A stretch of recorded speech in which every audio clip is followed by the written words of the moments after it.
ปล่อยปงปางคางสัวไว้กลางต่างจื่นจ้อย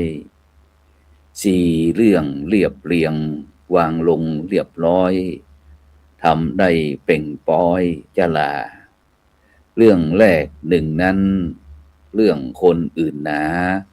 อย่าได้นำปาเอามาเกี่ยวข้องชีวิตของเขาอย่าไปแตะต้องพิษแผกทำนองเขานั้นอดีตโศกาผ่านมาอย่ากันแก้ไขบ่ได้เดินหายทำเลยตอนนี้บ่มีสั่งสายเรื่องเก่าวังไวละไว้เก่ากี่สามความคาดหวังเปปังป่นปีเด่นดังอวดดีฝั่งหายจื่อเสียงลาบยศขึ้นลงโคดค้ายหาเตียงมั่นได้ยืนยงจาดเจือเผากาเอกอาเพียบหงบ่ฮักเฝ้าพงตัวเก่าสักหน่อยสุดตายแล้วหนาสมบุญเป่งป้อยต่างคนเฝ้าคอยฝึงฟันโอ้ตามความจริงโลกนี้เฮานั้นสมบุญแบบหันบะมีขาดเขินเตรียมกำสัจธรรมวิถีครบพร้อมเต็มทีงมเข็มวานกว้างขอเก่าคำว่าธรรมะรับอรุณสวัสดีกับบรรดาท่านผู้ฟังแล้วก็ท่านผู้ชมทุกท่านที่กำลังติดตามรายการธรรมะรับอรุณจากจ่องธรรมะเป็นทีมทีวีออนไลน์ทาง Facebook ทาง YouTube แล้วก็สถานีวิทยุเครือข่ายคลื่นสีขาวชาวประชา8จังหวัดภาคเหนือ FM 104.50 เมกะเฮิรตซ์วัดฝายหินอำเภอเมืองเชียงใหม่จังหวัดเชียงใหม่ในความเมตตาของท่านอาจารย์พระครูสมุวิศวัตรวรกิจโจผู้อำนวยการสถานีแล้วก็บรรดาท่านผู้ฟังท่านผู้ชมที่ติดตามฟังบอกว่าจะเป็นพี่น้องตั้งเมืองแปร่เมืองน่านลำปางพะเยาเชียงรายแล้วก็เชียงใหม่ลำพูนแล้วก็แม่ฮ่องสอนทุกท่านทุกช่องทางสิเจ้าวันนี้ก็เป็นเจ้าวันอาทิตย์ที่17เดือนพฤษภาคมพุทธศักราช2569ซึ่งเจ้าวันนี้ก็ผมอัตมาภาคพระครูโสพลปริยัติก็ได้นำนานาสาระธรรมะขององค์พระสัมมาสัมพุทธเจ้ามามาจ๋ามาเอิ้นมากล่าวกับบรรดาท่านผู้ฟังแล้วก็ท่านผู้ชมแต่จะได้ก็ตามบรรดาท่านผู้ฟังทั้งหลายแต่ว่านี่ก็เป็นวันนี้วันที่17แต่ว่าวันที่16วันที่1กับวันที่16นี่เพิ่นว่าเป็นวันความหวังแห่งชาติเป็นจะได้พ้องเงียบปิงเย็นนักดักปิงเย็นจ้อยเหมือนพระน้อยเลี้ยงจ้างแต่ว่านี่ได้มีโอกาสจิ้มน้ำพริกหน่อข่าของป้อนหนานจากสวนเมียงบ้านสวนเมียงป้นอำเภอเมืองปานจังหวัดลำปางพร้อมถึงตำเตาแล้วก็เมี่ยงอยู่วันป่าเมี่ยงนี่ก็ต้องมีเมี่ยงเอาเมี่ยงมาซึ่งก็ต้องขอบคุณอนุโมทนากับคณะสัตยาญาติโยมเพิ่นบอกว่าฟังรายการตั้งช่องธรรมะเป็นทีมของเฮานี่เป็นประจำติดตามตั้ง Facebook ด้วยตั้ง YouTube ด้วยซึ่งก็ต้องขอบคุณอนุโมทนากับบรรดาท่านผู้ฟังท่านผู้ชมทุกท่านที่ในยุคสมัยมาใหม่ยุค AI ที่การพบการเจอกันนั้นได้ได้จากันสดๆร้อนๆแบบเดินทางไปมาหาสู่แฮมเรียนแฮมแก่มือก็คงบ่ใครมีละแต่จะพบกันก็ต้องเป็นออนไลน์หรือว่าเป็นโทรคอลกันก้ายโดยเฉพาะในการรับฟังธรรมะต่างๆในปัจจุบันนี้ก็จะเป็นอย่างที่เฮาท่านทั้งหลายได้ฟังเนี่ยก็จะเป็นสื่อออนไลน์ที่ได้สามารถพบเจอกันได้ตลอด24ชั่วโมง แต่ว่านี่เพิ่นก็บอกว่าเสร็จเรียบร้อยถวายอาหารเพลเรียบร้อยก็บอกว่าจะขอเดินทางไปอันใส่ขันดอกใส่ขันดอกเสาอินทขินนะของเมืองเชียงใหม่ของเฮาที่วัดเจดีย์หลวงซึ่งในช่วงวันที่เสาร์1313เป็นต้นไปเนาะก็13ถึง19พฤษภาคมนี้นะก็จะเป็นงานประเพณีใส่ดอกบูชาเสาอินทขินนะหรือว่าเสาหลักเมืองเชียงใหม่ของเฮาประจำปี2569ก็ระหว่างวันที่13ถึง19พฤษภาคมแล้วก็มีพิธีทำบุญออกอินทขินในวันที่20นะพฤษภาคม แต่จะได้กับตามบรรดาท่านผู้ฟังทั้งหลายนะหลายท่านหลายคนก็เสาอินทขินเสาอินทขินเมืองเชียงใหม่เขาเนี่ยท่านอาจารย์พระครูเสาอินทขินมันหมายถึงอะไรยังซึ่งเสาหลักเมืองเชียงใหม่เขาถือว่าเป็นสิ่งศักดิ์สิทธิ์กู้บ้านกู้เมืองอันเป็นศูนย์รวมจิตใจของพี่น้องเจ้าเชียงใหม่แล้วก็เจ้าล้านนานะตั้งแต่อดีตนะจนถึงมีปัจจุบันฉะนั้นเสาอินทขินนะอินทขินเนี่ยมาจากภาษาบาลีแปลว่าอินทขินนะแปลว่าเสาเขื่อนเสาหินนะหรือว่าเสาหลักเมืองแต่ซึ่งประดิษฐ์ไว้ที่เมืองเชียงใหม่เพื่อที่จะบันดาลโชคลาภความอุดมสมบูรณ์ปกป้องคุ้มครองเมืองจากข้าศึกจากเพศจากภัยพิบัติต่างๆนะซึ่งเสาอินทขินนี่ก็ยุคแรกก็ในสมัยของพญามังลายนะมหาราชนะผู้สร้างนครเมืองเชียงใหม่นะได้สร้างเสาอินทขินไว้นะที่วัดอินทขินสะดือเมืองนะซึ่งตั้งอยู่ใจกลางเมือง แล้วก็เมื่อปียุคแรกแล้วยุคหลังมาก็ย้ายสู่ที่ตั้งปัจจุบันนะพศ2343ในสมัยพระเจ้ากวิละผู้นครครองเมืองนครเชียงใหม่นะก็ได้ย้ายมาที่วัดเจดีย์หลวงนะในปัจจุบันนี้นะแต่ประเพณีการใส่ขันดอกนะนี่ก็ประมาณช่วงเดือนพฤษภาคมเดือนทุกปีนะตามปฏิทินล้านนาเขาก็คือช่วงปลายเดือน8ต่อต้นเดือน9นะก็จะมีงานใหญ่เป็นห้องว่า ประเพณีเข้าอินทขินนะโดยเจ้าบ้านก็จะนำดอกไม้ธูปเทียนมาใส่พานหรือว่าขันดอกเพื่อกราบไหว้บูชาจากนั้นก็มีความเชื่อว่าการบูชาเสาอินทขินเนี่ยจะช่วยให้ฝนตกฝนฟ้าตกต้องตามฤดูกาลนะพืชพันธุ์ธัญญาหารอุดมสมบูรณ์บ้านเมืองร่มเย็นเป็นสุขไร้ภัยอันตรายต่างๆทั้งภัยธรรมชาติภัยจากน้ำมือมนุษย์อย่างต่างๆเหล่านี้นะนี่คือความเชื่อนะเพราะว่าตั้งล้านนาของเขานี่ก็เป็นเศรษฐกิจเกี่ยวกับเรื่องการทำการเกษตรอาชีพทำการเกษตรแล้วก็การไปที่ใส่ขันดอกอินทขินประเพณีเข้าอินทขินนี่ก็เพิ่นบอกว่าตามความเชื่อโบราณเนี่ยเพิ่นห้ามเข้าภายในวิหารที่ประดิษฐานเสาอินทขินโดยเด็ดขาดเนื่องจากที่ฐานนั้นอินทขินนี่มันมีสิ่งศักดิ์สิทธิ์เครื่องสักการะจำนวนมากนักหนาป่าป้านนะฉะนั้นก็เรื่องความเชื่อนะก็มีตั้งแต่วันนั้นจนถึงปัจจุบันฉะนั้นก็อยากจะเชิญชวนพี่น้อง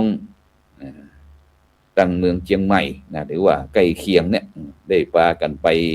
ร่วมทำบุญอินทขินใส่ขันดอกอินทขินเสาอินทขินนะที่วัดเจดีย์หลวงนะตั้งแต่วันที่13ถึงวันที่20พฤษภาคมส่วนวันที่20วันที่20ก็เป็นวันสิ้นสุดประเพณีอย่างเป็นทางการโดยก็จะมีการทำบุญใหญ่นะแล้วก็มีอัญเชิญพระเจ้าฝน150,000กับไปประดิษฐานที่วัดจังแต้มตามเดิมนะนี่ก็ข้อมูลเบื้องต้นคือครับพี่น้อง บรรดาท่านผู้ฟังทั้งหลายได้รับทราบเพื่อเป็นแนวทางในการที่จะไปร่วมงานเพราะว่าในปัจจุบันนี้เขาก็จะหันโซเชียลต่างๆตั้งเฟซตั้งไลน์ตั้ง YouTube ที่พี่น้องเจ้าล้านนาของเฮาหรือว่าพี่น้องคนไทยแม้กระทั่งคนต่างประเทศเพิ่นก็สนใจที่ว่าเฮายังมีจารีตประเพณีพื้นบ้านล้านนาความเชื่อดั้งเดิมต่างๆเรื่องเสาอิฐขินเพื่อที่จะเป็นส่วนสูตรรวมจิตใจประชาชนได้ประพฤติปฏิบัติเพื่อสร้างความรักความสมัครสมานความสามัคคีความเป็นน้ำหนึ่งใจเดียวกันเกิดความสุขตั้งยั่งยืนฉะนั้นวันก่อนได้มีโอกาสเดินทางไปที่จังหวัดแพร่ไปงานข่าวดำพ่องไปงานเป็นมงคลพ่องลวดก็ได้มีโอกาสสนทนาธรรมกับนักปฏิบัติธรรมท่านหนึ่งผมบอกว่าผมเป็นคนที่อยู่ในศีลในธรรมรักษาส่งเสริมการมีศีลธรรมจรรยาอันดีงามแล้วเพิ่นก็ได้ถึงเรื่องไอ้การพนันนี่แหละหรือว่าคาสิโนบอกว่าผมหันตุยที่จะมีการพนันที่ถูกกฎหมายซึ่งวันนั้นก็ได้จากันจับเหมือนนั่นละเรื่องการตรงเนี้ยเพิ่นก็ถึงเรื่องความหันเป็นความหันส่วนตัวเพิ่นแต่จะได้ก็ตามบรรดาท่านผู้ฟังทั้งหลายการพนันเนี่ยก็คงจะถูกห้ามในทุกศาสนาโดยเฉพาะพุทธศาสนาเขาก็ถือว่าเป็นอบายมุขโดยอบายะอปายะนี่นะก็คือที่ปราศจากความเจริญเป็นความชิบหายส่วนมุขะก็คือปากหรือว่าต่างแปลโดยรวมก็คือการพนันเป็นหนึ่งในอบายมุขคือเป็นทางแห่งความเสี่ยมยิ่งหากเป็นพระสงฆ์ในฐานะสาวกของพระพุทธเจ้ายิ่งไม่อาจไปคล้องแวะกับเรื่องเหล่านี้ส่วนผู้นับถือพระพุทธศาสนานั้นก็บ่ได้ห้ามขาดแต่ก็บ่ควรกระทำเพราะจะนำไปสู่ความเสื่อมความเป็นของว่านักไปก่อนชิบหายเพราะฉะนั้นเนี่ยบรรดาท่านผู้ฟังทั้งหลายในแต่ละยุคในแต่ละสมัยที่มีรัฐบาลกันก็พยายามที่จะเอาวงการพนันขันต่อซึ่งแต่ก่อนนี้ถ้าประเทศไทยเขานี่ก็วันที่10วันที่1วันที่16ของแต่ละเดือนเดือนนึงก็มี2รอบแต่ในปัจจุบันนี้บอกว่ามีหวยลาวด้วย ไปทางใดได้เฮาอยู่ในวัดนี่อาจจะบ่ฮู้เรื่องแต่ถ้าเฮามีโอกาสเดินไปร่วมงานบุญงานมงคลงานอวมงคลต่างๆก็จะหันพี่น้องเจ้าบ้านเนี่ยได้เนี่ยบอกว่าวันนี้หวยลาวออกนั้นออกนี้แทบจะบ่ได้ถึงเรื่องหวยรัฐบาลไทยเฮาได้ซ้ำไปฉะนั้นเนี่ยแต่จะได้ก็ตามบรรดาท่านผู้ฟังทั้งหลายการพนันนั้นมันมีหลายรูปแบบมีหลายรูปแบบซึ่งบรรดาท่านผู้ฟังก็ฮู้อยู่แล้วนะว่าการพนันมันเป็นโลกิยะวิสัยเป็นเรื่องที่เกี่ยวเนื่องกับกามารมณ์ของปุถุชนหรือว่าคนที่ยังมีกิเลสหนาเป็นเจ้าบ้านทั่วๆไปซึ่งเป็นผู้ที่อาจจะบ่ได้เข้าใจเนาะเข้าถึงหลักธรรมในทางพุทธศาสนาหรือว่าอย่างน้อยก็เคยบ่ได้บวชเป็นพระสงฆ์องค์เน้นที่ต้องห้ามขาดจากการพนันนั่นเองแต่ในโลกแห่งความเป็นจริงเจ้าบ้านเฮานี่บรรดาท่านผู้ฟังชอบชอบการแข่งขันการพนันขันต่อยิ่งอันมีประเพณีอันบอกไฟบอกไฟจิบอกไฟล้านนี่ต่างๆที่ตั้งพี่น้องทางภาคอีสานเฮานี่ก็มีประเพณีที่เหมือนเขาใส่เสาอินทขินเนี่ยบรรดาท่านผู้ฟังทั้งหลายก็คือประเพณีที่จะปู่จาผู้แทนเนี่ยแทนคือบอกเทวบุตรเทวดาช่วยส่งฟ้าส่งฝนคือมาตกลงโลกมนุษย์นักเพื่อที่การเกษตร ตกรรมของเฮาเนี่ยก็จะได้อุดมสมบูรณ์แต่จะได้ก็ตามถ้าเฮาอู้เรื่องการพนันนั้นบ่ได้มีในศีล5นะที่5ข้อในทางพุทธศาสนาบอกว่า1ห้ามฆ่าสัตว์2ห้ามลักทรัพย์3ห้ามประพฤติผิดในกาม4ห้ามพูดจาวดเท็จปดแล้วก็สุดท้ายก็ห้ามดื่มสุราเมรัยส่วนศีล8ก็เพิ่ม3ข้อห้ามบริโภคในยามวิกาลห้ามการละเล่นและการประดับร่างกายแล้วก็ห้ามนั่งนอนเหนือเตียงต่างที่ภายในมีนุ่นมีสำลีนะแต่บางท่านก็อาจจะโมเมเอาว่าการพนันอยู่ในศีลข้อที่2แต่คนเฮาสมัครใจไปเล่นไฟเล่นไฮโลซื้อหวยที่มีกติกาบ่ได้ลักทรัพย์ไผสักหน่อย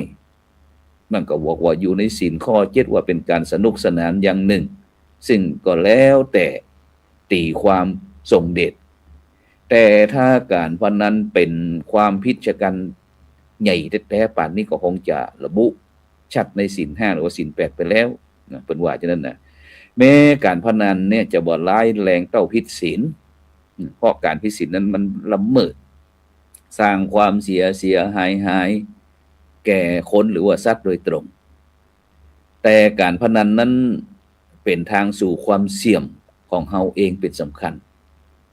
ซึ่งจะว่าไปแล้วในโลกแห่งความเป็นจริงนะเจ้าพูดของเฮานี่นะเจ้าพูดของเฮาก็ผิดศีลอยู่เป็นประจำนะเวลาเฮากินเนื้อสัตว์แม้เฮาบ่ได้ฆ่าเองนะการลักทรัพย์การประพฤติผิดในการกระพาะพันธุ์อยู่ทั่วๆไปมีวันไหนนะที่คนเฮาบ่ได้โกหกบ่ได้จุได้หลอกได้ลวงกันพ่องยิ่งการดื่มสุราเมรัยยิ่งพบเห็นในเป็นปกติในสังคมฉะนั้นองค์พระสัมมาสัมพุทธเจ้านะเปิ้นได้สอนได้ตรัสให้เฮาเดินสายกลางบ่ตึงบ่หย่อนจนเกินไปเพราะฉะนั้นเนี่ยบรรดาท่านผู้ฟังทั้งหลายการพนันเป็นสิ่งที่บ่ดีหากเฮาเสพจนหลงในความเป็นจริงอะหยังที่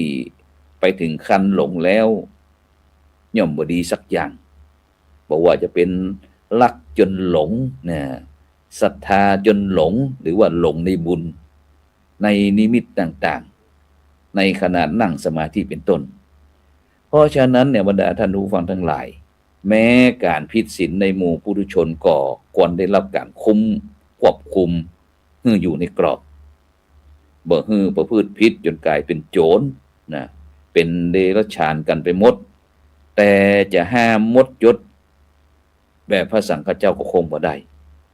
แม้แต่ในวงการคณะสงฆ์เองก็เช่นเดียวกันบรรดาท่านผู้ฟังทั้งหลายก็ยังบอกว่าจะรักษาศีลกันได้หรือไม่เพียงใดฉะนั้นเนี่ยบรรดาท่านผู้ฟังทั้งหลายนะยังตัวผู้ดำเนินการเองก็เช่นเดียวกันกับทุกท่านก็คือแท้ก็บอกเคยไปฆ่าสัตว์ บอกว่าตั้งใหญ่ตั้งน้อยนะหรือว่าบอกไปลักทรัพย์นะ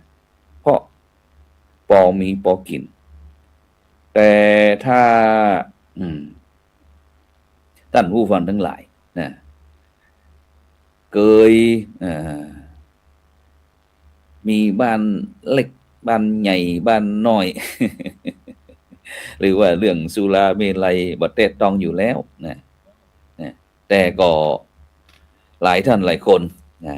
ในด้านของการพนันถูกกฎหมายในประเทศไทยก็มีอยู่ทั่วไปนะบอกว่าจะเป็นเรื่องลอตเตอรี่มาแข่งการไปห้ามหรือว่าเอาเกณฑ์ของนักบวชนะหรือว่าพระสงฆ์องค์เจ้ามาใจกับปุถุชนก็คงทำให้สิ่งเหล่านี้มุดลงใต้ดินผลประโยชน์ก็ได้กับผู้ที่เสาะล่าหากินหรือว่าผู้มีอิทธิพลล้วนๆเฮาจึงต้องทำให้มีหลายรัฐบาลนะที่พยายามที่จะทำให้ถูกกฎหมายเพื่อที่จะควบคุมได้ง่ายดูแลคนเล่นบ่ให้ลุ่มหลงจนเกินไปนะเหมือนกับที่กรณีสูบบุหรี่หรือว่าดื่มสุราเมรัยนะ ซึ่งขณะที่ศีลห้าแต่ละก็นำเงินภาษีจากการขายสินค้าเหล่านี้ให้ถูกต้องตามกฎหมายมารณรงค์ให้คนเฮาลดละเลิกนะซึ่งก็ได้ผลพ่องบ่ได้ผลพ่องนี่เนาะ เพราะฉะนั้นเนี่ยบรรดาท่านผู้ฟังทั้งหลายถ้าเฮาอู้ถึงเรื่องบ่อนในประเทศไทยก็คงต้องหารือกันว่าการจะมีบ่อนถูกกฎหมายเป็นได้หรือไม่คัดศีลธรรมหรือไม่นะเพราะว่าคนบางกลุ่มยอมรับแต่บางกลุ่มก็บ่ยอมรับสังคมจะต้องมามาพูดมาคุยกันในประเด็นนี้นะฉะนั้นเนี่ยบรรดาท่านผู้ฟังทั้งหลายโดยเฉพาะคนที่เปิ่นฮ้องบอกว่าอัน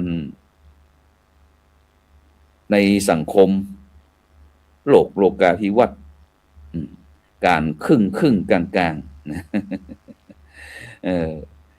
มันก็สามารถที่จะอยู่กันได้เพราะว่านะการพบกันครึ่งกลางๆเพราะว่าไกลก็บ่ได้แต่ต้องเสียเขาไปกูวัดเลี้ยงไก่ให้ฮู้จักขันนะแต่คือคืนสวรรค์ไปแก้ผ้าในวัดเพราะฉะนั้นเนี่ยโดยเฉพาะเรื่องอันหลักการนะเรื่องการองค์การพนันต่างๆเนี่ยบรรดาท่านผู้ฟังทั้งหลายนะซึ่งมันก็ตะคิดใจเหมือนกันนะคล้ายๆกันเหมือนบอกประเด็นแรกเมืองไทยเนี่ยเป็นเมืองพุทธนี่บ่อนนี่มันรู้สึกว่ามันตะขัดตะขวางใจส่วนประเด็นที่สองก็คนมันจะมัวเมาแห่ไปเล่นจนเสียผู้เสียคนนะนี่ก็อันเปิดก็ว่าเรื่องศีลธรรมเพราะฉะนั้นเนี่ยบรรดาท่านผู้ฟังทั้งหลายถ้าเฮาเปิด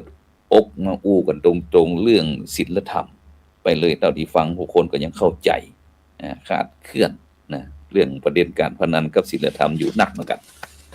เพราะฉะนั้นเนี่ยบรรดาท่านผู้ฟังทั้งหลายนะศีลธรรมในที่นี้หมายถึงศีลนะแล้วก็ธรรมสำหรับผู้ครองเรือนก็คือชาวบ้านทั่วๆไปแบบเฮานี่แหละอยากให้เข้าใจกันก่อนว่าพระพุทธศาสนาเนี่ยเป็นศาสนาคือสิทธิเสรีภาพ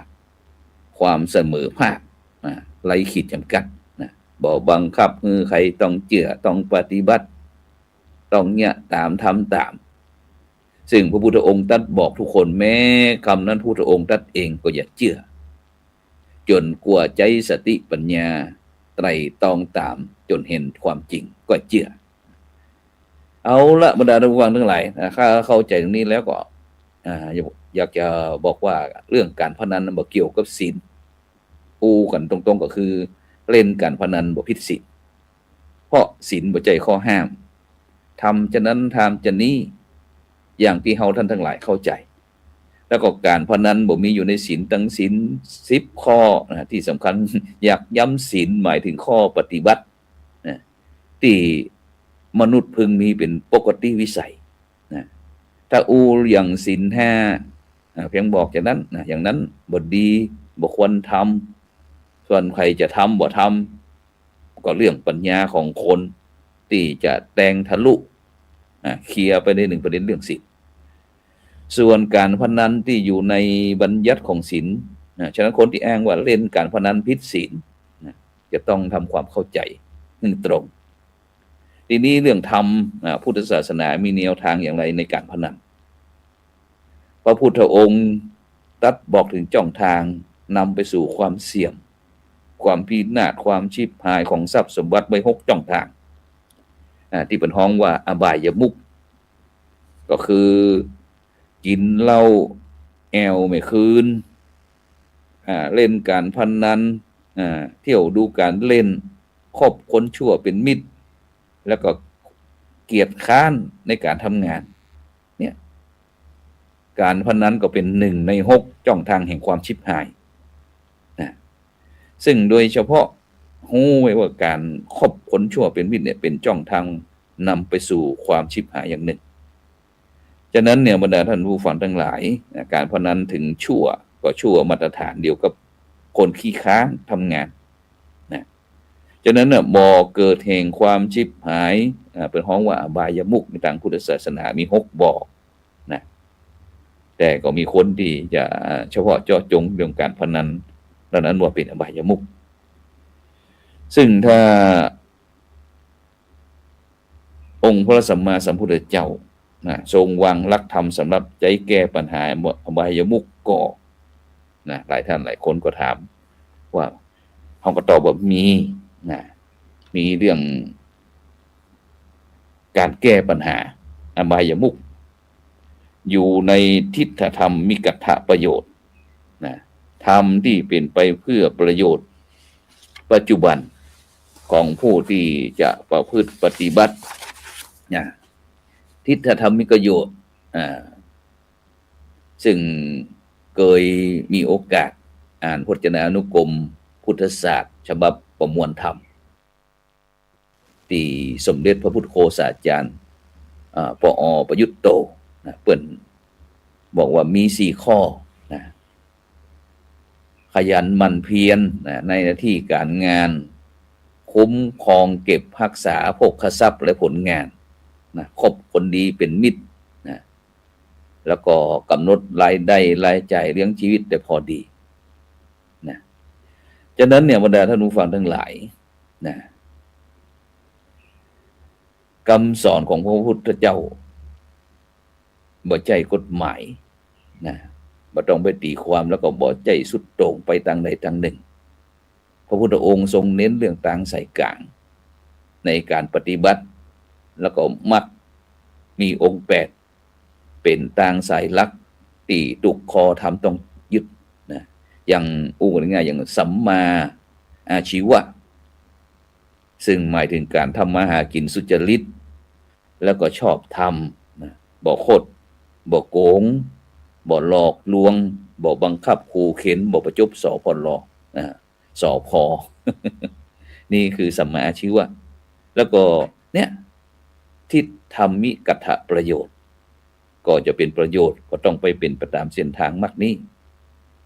เพราะฉะนั้นเนี่ยโดยเฉพาะเรื่องเหล่านี้ต่างๆเนี่ยบรรดาท่านผู้ฟังทั้งหลายก็เป็นที่ถกเถียงอย่างสังคมไทยเขาบอกว่าเกลียดตัวกินไก่ กินไข่เกลียดปลาไหลกินน้ำแกงอย่างปัจจุบันเนี่ยผู้ที่ได้รับผลประโยชน์ต่างๆก็พยายามซึ่งก็มีรัฐบาลหลายยุคหลายสมัยที่พยายามที่จะคดขึ้นมาแล้วก็นำไปพัฒนาประเทศชาติเรื่องการส่งเสริมเรื่องการเรียนการศึกษาต่างๆเป็นห้องว่าธุรกิจใต้ดินเอาขึ้นมาบนดินเป็นต้นเพราะฉะนั้นเนี่ยบรรดาท่านผู้ฟังทั้งหลายเรื่องเหล่านี้ก็ยังเป็นเรื่องที่จะต้องหาเหตุหาผลกันโดยเฉพาะเรื่องวันที่1วันที่16วันความหวังแห่งชาติก็คงบ่พอละเพราะว่าในปัจจุบันนี้มีตึงลาวมีตึงเวียดนามต่างๆเข้ามาฉะนั้นก็จำเป็นที่จะต้องมาหาข้อมูลค้นคว้าจ๋าในต่างสายกลางกันเช่นเดียวกันเพราะฉะนั้นก็ในเจ้านี้ก็เลยแทรกเรื่องปากทางแห่งความชิบหาย ลวดตั้งแต่เสาอินทขีดมาฉะนั้นก็ต้องเป็นกำลังใจกับพ่อแม่พี่น้องบรรดาท่านผู้ฟังทั้งหลายได้ระมัดระวังเรื่องการดำเนินชีวิตมันพอดีพอควรพองามบอกมันสุดโต่งจนเกินไปแล้วก็บ่ได้สร้างความทุกข์กับตนเองแล้วก็ส่วนรวมฉะนั้นก็ในเจ้านี้ก็ขอให้ท่านทั้งหลายกินข้าวหลำน้ำแหลว บ่ใจเศร้าซอยว่าวันที่16นี่วันที่1วันที่16มีความหวังวันที่17วันที่2แล้วบ่ไหวแล้วนะ ฉะนั้นก็จะไปลืมเด้อในทำหน้าที่ของพุทธศาสนิกชนคือการทำนุบำรุงพุทธศาสนาแล้วก็อย่าประมาทในการดำเนินชีวิตในวันในเวลาเพราะว่าวันเวลานั้นมันบ่แน่บ่นอนหันหน้าเจ้าขวายมาจากกันก็มีอย่างที่พ่อครูโสพลประยัตินี่ก็ตั้งเปื่อนพ้องน้องพี่ต่างก็ทยอยกลับบ้านเก่าเหมือนกันก็ยังเตือนสติตนเองตลอดว่าบ่ได้จะถึงคิวของเฮาอีกนะ แต่ก็บ่อยากให้ถึงแต่มันก็จะต้องถึงจะได้ฉะนั้นก็ในเจ้านี้ก็เวลาหมดเวลานำรายการ ธรรมะรับอรุณจากบรรดาท่านผู้ฟังไปก่อนนะขอมีอายุวันโนอายุวันนะสุขะพละนะปฏิภาณธนสารสมบัติปรารถนาสิ่งหนึ่งประการใดนะอันเป็นไปโดยชอบประกอบด้วยธรรมะประพฤติศีลบิธรรมประพฤติจารีตประเพณีก็ขอสิ่งเหล่านั้นพันสำเร็จทุกประการอายุวันโนสุขังพลัง